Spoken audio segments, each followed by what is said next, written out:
प्रिय विद्यार्थियों, आपका स्वागत है एजुकेशन प्लेनेट चैनल नौहर पर।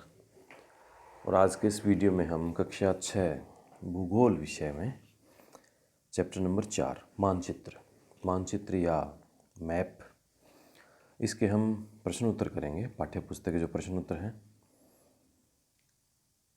चलिए इसको प्रारंभ करते हैं। पहला प्रश्न है,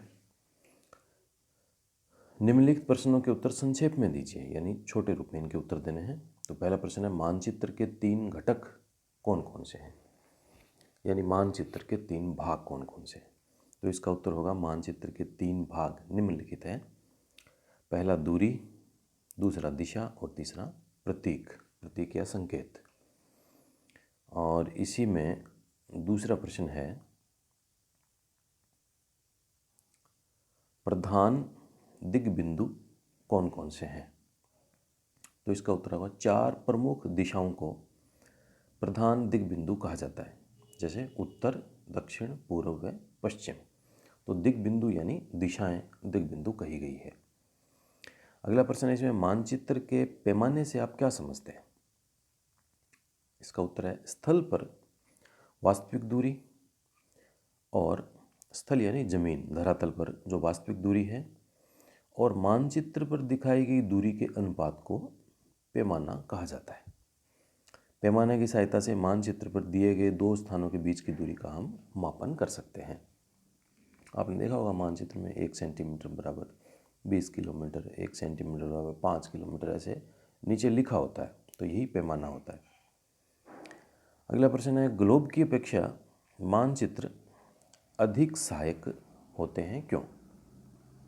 इसका उत्तर है, ग्लोब में हम पूरी पृथ्वी का अध्ययन करते हैं।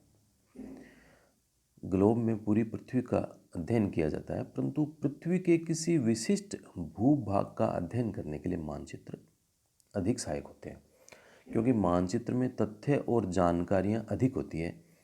अतः किसी भूभाग के अध्ययन में ग्लोब की अपेक्षा मानचित्र अधिक सहायक होते हैं। क्योंकि ग्लोब का तो एक सीमा है, उसको हम बहुत बड़ा नहीं बना सकते। मानचित्र में तो ग्लोब के किसी एक भाग का, जैसे ग्लोब पूरे संसार का मानचित्र है, तो भारत उसका एक भाग है। हम भारत का अलग से बड़ा मानचित्र बना सकते हैं। फिर भारत में ही हम दिल्ली, मध्य प्रदेश, राजस्थान, उनका एक अलग मानचित्र बड़े रूप में ले सकते हैं। फिर उस दिल्ली, मध्य प्रदेश, राजस्थान, पंजाब, उनमें से हम किसी एक विशेष जिले का, एक स्थान का, एक नगर का, उसका भी बहुत बड़ा मानचित्र हम बना सकते हैं। इसलिए अध्ययन में मानचित्र की अपेक्षा, ग्लोब की अपेक्षा मानचित्र ज़्यादा सहायक होते हैं। अगला प्रश्न है, मानचित्र एवं खाका के बीच में अंतर बताएं। इसका उत्तर है, मानचित्र पैमाने के माध्यम से खींचे गए मानचित्र से हम बहुत सी जानकारियां प्राप्त कर सकते हैं, जैसे देशों व शहरों के बीच की दूरी। इसमें प्रतीकों का भी प्रयोग किया जाता है। अब दूसरा है खाका। जब किसी छोटे क्षेत्र की विभिन्न जानकारियां हम जानना चाहते हैं, तब हम उस छोटे क्षेत्र को बड़े पैमाने पर रेखा चित्र खींचते हैं, जिसे खाका कहते हैं। इसमें लंबाई और चौड़ाई का प्रयोग किया जाता है, पैमाने का प्रयोग उसमें करना जरूरी नहीं है। एक अंदाज से, एक अनुमान से जो बनाया जाता है, उसको कहा जाता है खाका।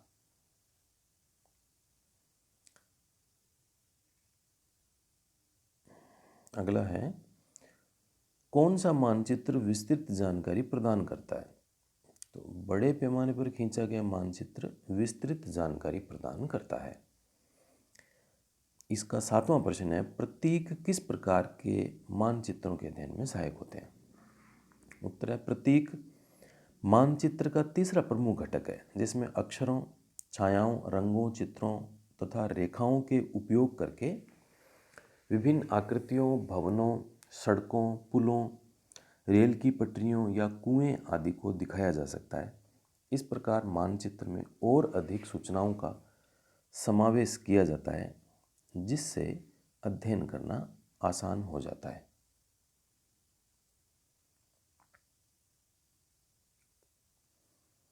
अब ये इसका प्रश्नों का सेकंड पार्ट है, जिसमें ऑब्जेक्टिव टाइप प्रश्न है। पहला है, वृक्षों के वितरण को दिखाने वाला मानचित्र कौन सा है। तो वृक्षों के वितरण को दिखाने वाला मानचित्र होता है थीमेटिक मानचित्र। तो आप इसका उत्तर देंगे थीमेटिक मानचित्र, इसका ख सही है। अगला प्रश्न है, नीले रंग को इस्तेमाल किसे दिखाने में किया जाता है? मानचित्र में नीले रंग को दिखाने के लिए नीला रंग किसका प्रतीक है मानचित्र के लिए? तो नीले रंग को इस्तेमाल किसे दिखाने में किया जाता है? उत्तर होगा जलाशयों को। तो नदी है, कोई झील है, समुद्र है, सबको नीले रंग से, आपने देखा होगा ग्लोब में, मानचित्र में सारा जो पानी होता है वो उसको नीले रंग का दिखाया जाता है। ग्लोब आप देखोगे तो नीले रंग का ही होता है वो, तो वो सारा नीला रंग समुद्र के पानी का प्रतीक है। तो समुद्र, नदी, झील जो भी है, पानी के प्रतीक के लिए नीला रंग दिखाया जाता है, जलाशय के प्रतीक के लिए। अगला है, दिक्सूचक का उपयोग किया जाता है प्रतीक को दिखाने के लिए, मुख्य दिशा का पता लगाने के लिए, दूरी मापने के लिए। तो प्रतीक का उपयोग मुख्य दिशा का पता लगाने के लिए किया जाता है, तो इसका ख सही है। अगला प्रश्न है, पैमाना आवश्यक है। ये इसका पाठ्यपुस्तक का अंतिम प्रश्न है। पैमाना आवश्यक है मानचित्र के लिए, रेखा चित्र के लिए या प्रतीकों के लिए? तो पैमाना मानचित्र के लिए जरूरी होता है, तो इसका क भाग है, ये सही होगा। तो इस प्रकार से पाठ्यपुस्तक के प्रश्न हमने पाठ 4 भूगोल कक्षा 6 में, जिसका शीर्षक है मानचित्र, उसके हमने पूरे किए हैं। नेक्स्ट वीडियो में हम अगले पाठ के प्रश्न उत्तर के साथ में आपके सामने फिर आएंगे।